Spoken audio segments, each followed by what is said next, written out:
What's going on, team? So here we're going to go through a leg extension, a banded leg extension at that. So if you don't have access to a leg extension machine, this is a viable alternative for the exercise. So we're going to tie a band around the rack here, or around a pole, or whatever you have available to you. Then we're going to take a step away from the rack so there's plenty of tension on the band when we're in a standing position.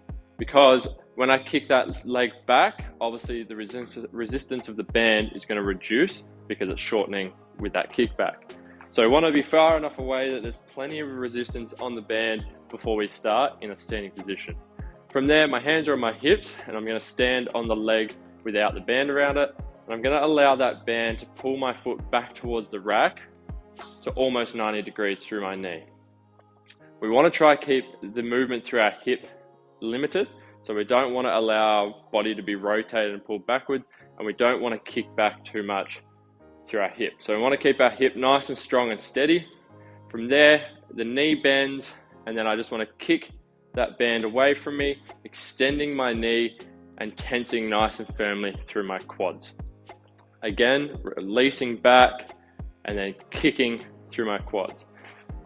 When we complete the exercise, we want to make sure that we're going nice and slowly back towards the rack so we're controlling the band. We also then want to kick nice and forcefully through to lock our knee out and extend that knee and tense up our quad. And at that end position, we want to just hold for a second to keep the tension through the quad before we relax again. The reason for this is thinking about muscle contraction through our quad connects the neuromuscular pathways and allows for development of the quadriceps in this exercise. Because it's quite isolated and it's only an accessory movement because we're only through one joint, we're not through multiple joints. We want to really focus on that contraction of the quads at this end position. So we're tensing nice and hard before we control that band back towards the rack. Now, obviously, to make it harder, use a heavier band. To make it easier, use a lighter band.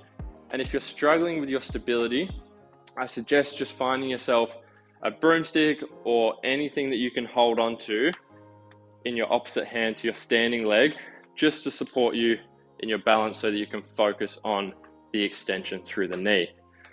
Obviously, once we get good at that and we get balanced, we want to try and remove the broomstick.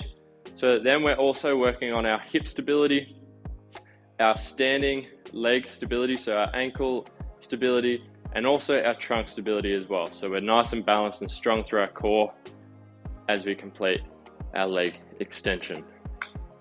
So instead of simply just focusing on one element of our body, we can now incorporate multiple aspects of our strength work through our core and our balance, while also getting the adaptation through our quads, through our leg extension.